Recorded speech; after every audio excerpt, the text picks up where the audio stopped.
மன்னார் வளைகுடா கடல் வழியாக இலங்கைக்கு அரிய வகை சங்குகளை கடத்த முயன்ற 4 பேரை கடலோர காவல் படையினர் கைது செய்தனர்.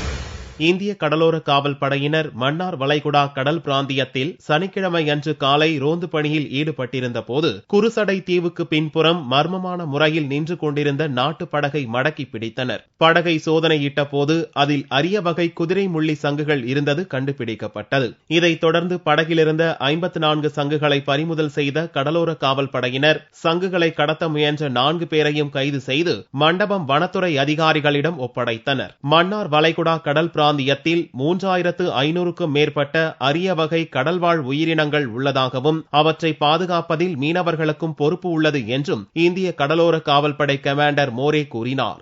The Gulf of Mannar consists of around 3,500 species of various fishes and it's a marine biodiversity area. And it is our duty to ensure that this marine diverse area is protected. The marine biosphere reserve is protected in all respects. It is the endeavor of the Coast Guard to ensure that these fishermen are well educated, sensitized about the marine environment so that if the marine environment is protected well. கைது செய்யப்பட்ட 4 மீனவர்களிடம் வனத்துறை அதிகாரிகள் நடத்திய விசாரணையில் அவர்கள் கடல் வழியாக இலங்கைக்கு இந்த அரிய வகை சங்குகளை கடத்த இருந்தது தெரிய வந்தது.